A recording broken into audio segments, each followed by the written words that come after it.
The Foreign Affairs Minister of Ghana, Honorable Okujeto Ablakwa, has now revealed the real condition upon which Ghana received deportees from America. These restrictions lifted because of these deportees from the United States that we received in this country. So I have told you that we initiated.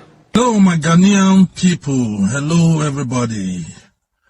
I'm making this video not to aggravate you because I truly love the Ghanaian people and the Ghanaian government. Breaking news, the Minister of Foreign Affairs has just reviewed the main reason why the visa ban and visa restriction against Ghanaians were cancelled, and this has brought a lot of reaction on social media. Both Ghanaians and Nigerians have a lot to say. Let's take a look at these videos, and please do not forget to like the video, share and subscribe. I'll be back to throw more light on it.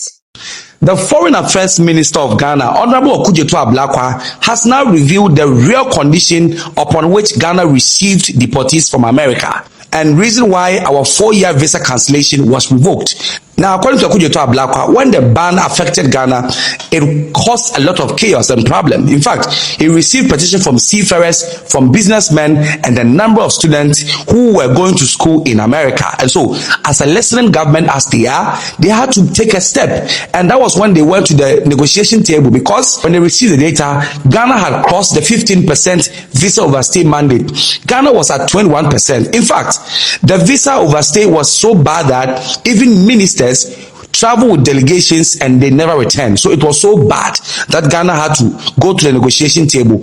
And America said that they also have a problem. The problem was that they want to deport some West African migrants, but Nigerian President Ahmed Tinubu has refused to accept them. So since we have an agreement within West Africans that Nigerians can come to Ghana, or West African countries can go to any African country without visa for a period of 90 days, Ghana also decided to accept them. If Nigerians will deport their citizens, then we will accept them and get our visa revoked. And that was it, win-win situation. So that was not all. Ghana also got extension of the AGWA, which is the African Growth and Opportunity Act. We got it extended, and we also got our tariff revised from 15%. So these were the three things Ghana got by just accepting deportees into West Africa. Is that not a cool deal? What do you make of the deal? These restrictions lifted because of these deportees from the United States that we received in this country. So I have told you that we initiated talks. We said that, look, we are a responsible government. We will not allow our people to suffer. Yes, you have told us that it's because of visa overstay. You showed us the data. We will not leave it. We want to negotiate with you. So we want you to engage us. And then they said I could come over to the State Department, right, which I did. Now, in the course of the negotiations, the Americans said, okay, you want something from us. And I put other things on the table. That is not only the visa waivers. That was, remember that it was around the same time that he had also begun the tariff wars. 15% tariff on Ghana. Some say that we were quite lucky. And then we had AGOA. No clarity on whether AGOA will be extended or not after September. So we put all of these things on the table. Now, they said, okay, you have come to us with what you want. You want us to reverse the visa restrictions.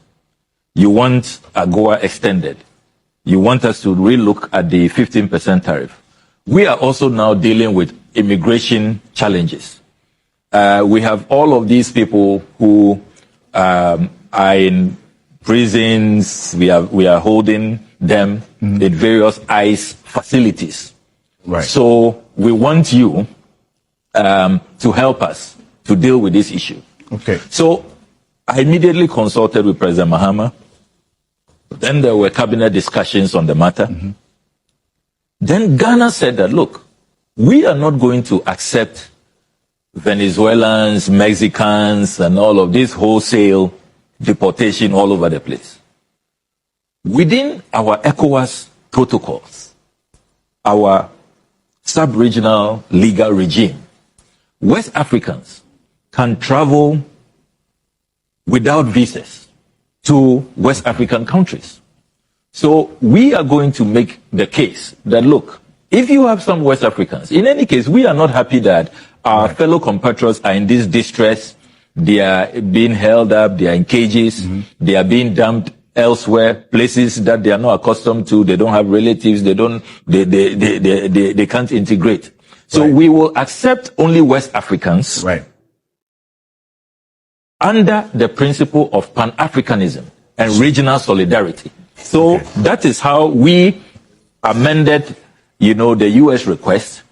Because you notice that other countries are accepting people from just anywhere. Yeah. We said that no, in the spirit of Pan-Africanism, yes, we will accept West African.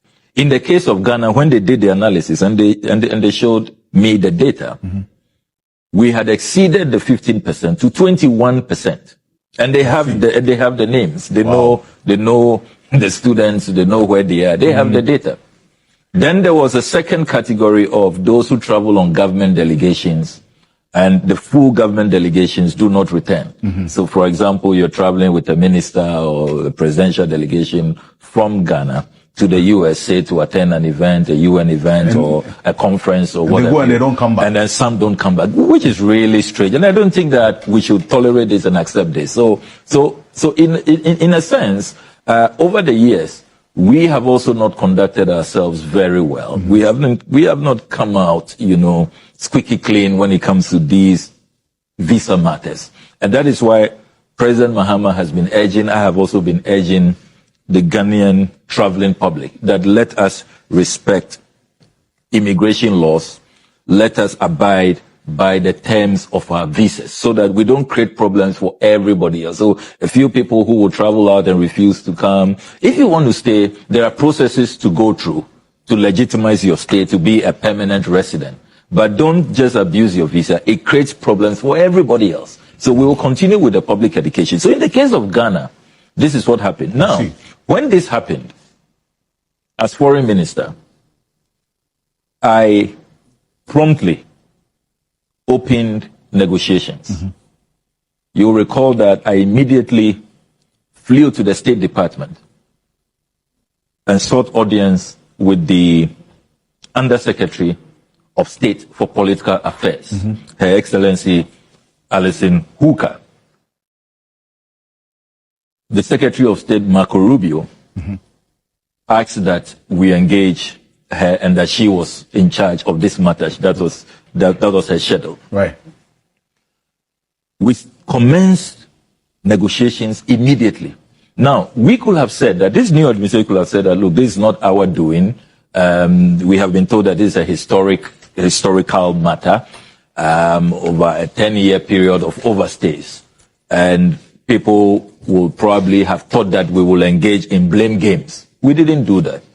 We took responsibility, full responsibility, and on President Mahama's blessings, we decided to open negotiations. Now, let us remember that diplomacy is always about negotiations, always. Countries want things from each other. I want something from you. You also want something from me.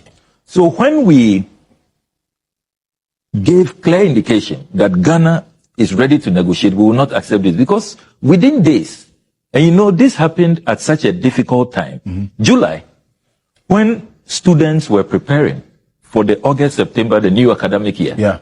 And you know that because of language and the quality of education in the U.S., Ivy Leagues and all of that, we have a good number of Ghanaians who, continue to study in that country.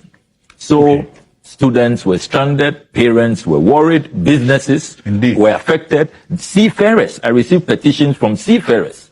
It was affecting their jobs.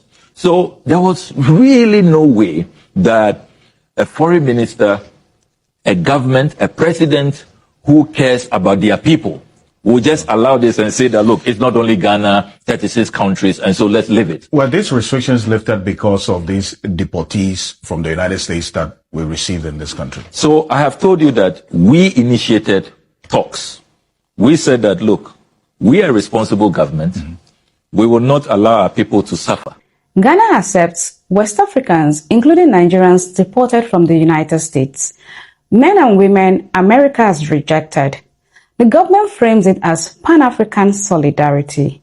But could this be a push for economic gain and to strengthen ties with the U.S.? Well, let's hear from the Ghanaian president. We were approached by the US to accept third-party nationals who were being removed from the US. And we agreed with them that West African nationals, were acceptable because all our fellow West Africans don't need a visa to come to our country. But we all know deportees are not professionals. Their behavior cannot be guaranteed. Some may have criminal records, some may have overstayed visas, some may simply be struggling, but they are not vetted. They are not coming with the clean papers of doctors, engineers, or teachers. They are coming because the US said, we don't want them. And Ghana says, we will take them. Now, here is a contradiction. Tomorrow, when one of those deportees misbehaves, Ghana will not say, this was deportee we choose to accept. No, Ghana will turn and say, Nigerians are bad. And that is how the entire people get profiled and labeled for the actions of a few. Yet the root of the problem was never Nigeria. It was Ghana choosing to collect what the US rejected. We Nigerians know the story too well. Shops locked in Kumasi, traders chased out of markets, protests with slogans, Nigeria must go, all because of profiling. One mistake, one crime, and suddenly the whole Nigerian community is guilty. But now by accepting deportees whose behavior is uncertain, Ghana is laying the foundation for more stigma. You cannot accept the cracks and then complain the wall is breaking. Let's separate things clearly. Deportees are not the same as professionals. Deportees are people another country has labeled as unwanted. Professionals are people who contribute, who invest, who pay taxes, who build. But when Ghana mixes both into one box called Nigerians, the good gets buried under the bad. So I asked Ghana, what does that make you? If you welcome deportees today, but close the shops of Nigerian professionals tomorrow, Pan-Africanism should never be about taking what the West throws away and then blaming your African brother for the consequences. If you accept deportees, you accept the responsibility for them. So Ghana must also be open to whatever comes out of this decision. If you take people another country rejected, you must carry the responsibility, not push it later on Nigerians as a people. And to my Ghanaian brothers and sisters, I ask you directly, why are you not protesting this? Because when Nigerians start making money, when they begin to rise in your markets and contribute, all of a sudden you will feel robbed. You will look for cracks, for excuses to protest against Nigerians again. But remember, it was your government that opened the door in the first place, not Nigerians sneaking in. Hello, my Ghanaian people. Hello, everybody. I'm making this video not to aggravate you. I'm making this video not to rubbish Ghana because I truly love the Ghanaian people and the Ghanaian government. But I'm just sick and tired of people, especially Nigerians and Ghanaians, who are making videos praising the Ghanaian government over the bilateral agreement between Ghana and the Yankees regarding the 5 years visa agreement. And people are saying the Nigerian government is unable to strike a deal. I am not a fan of Tinubu government, but in this situation, for Tinubu not to strike a deal, I appreciate him for that. The question is that, what kind of deal the Ghanaian government and some other African countries strike with the Yankees? What kind of deal? Countries like South Sudan, Uganda, Eswatini, I think, and Rwanda. What kind of deal did they strike to be removed from this visa restriction? Countries that are not striking any deal have their reason for not doing that. because according to information, they are not striking any deal because they believe that these migrants that supposedly to be deported from the Yankees have not been given the due process for them, because some of them are in the process of even changing their immigration status before they were captured and wanted to be deported. That's why they are not receiving them. They said no, they're not going to receive them because they have not faced due process yet. Even a human rights group said the same thing, that it is not right for another country in Africa to receive deportees of other nationals. And what Ghana is doing by receiving deportees in West African countries that come from West African countries and sending these deportees to their various countries after arriving in Ghana by bus is not a right thing to do. So in other words, Ghana has been seen as the Judas Iscariot of West Africa. So before you rejoice and thinking that Ghanaian government strike some kind of reasonable deal that remove them from the visa restrictions, you should ask yourself, is it okay to accept gift?